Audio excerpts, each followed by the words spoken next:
insightnya itu adalah memang karena seperti kata Stalin, yang gue suka banget nih kata-kata Stalin ini, bukan gue penggemar Stalin nih. Tapi kata-kata Stalin adalah the death of someone is a tragedy, but the death of millions is just statistic.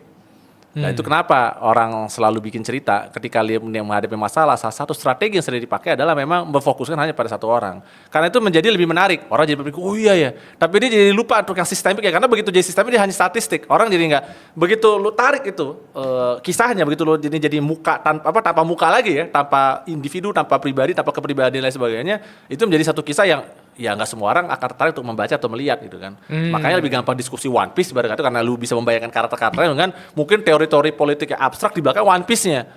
Atau lebih gampang membahas itu kalau lu pautkan lagi dengan tadi One Piece itu kan sebagai suatu analogi atau sebagai suatu fabelnya ibarat kata begitu untuk menggambarkan keribetan dan kerumitan yang timbul dari sistem politik yang kompleks. Hukum itu sangat kompleks, saudara-saudara, and that's why I really love law ya.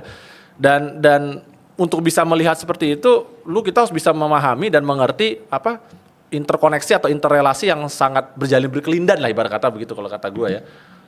Dari satu dari berbagai aspek yang lu mau melakukan penegakan hukum, lu mesti lihat versi APH-nya seperti apa, pelakunya seperti apa, terus kemudian lingkup ekonominya juga seperti apa, suasana perpolitika, suasana kebatinan seperti apa, dan nggak semua orang mau atau senang memperhatikan seperti itu, bahkan mungkin lelah duluan untuk dia melihat seperti itu kan, sehingga akhirnya tadi ya udah dia melihat ini gara-gara satu orang nih, atau dia hanya melihat ke dalam satu kasus ini tanpa kemudian kan justice by virality gitu kan, seringkali seperti itu kan, karena tadi dan sebenarnya kalau boleh gue bilang, I think a lot of Indonesian people actually already feeling bahwa sebenarnya memang ada satu permasalahan yang harus diperbaiki dalam sistem hukum kita. Cuman nih kalau ada ilmunya lagi namanya public choice ya. Public choice itu adalah dia ilmu yang menggabungkan pendekatan hukum, ekonomi sama politik dalam satu paket. Jadi dia melihat tadi kan, misalnya nih kita melihat, aduh nih gue harus memperbaiki undang-undang.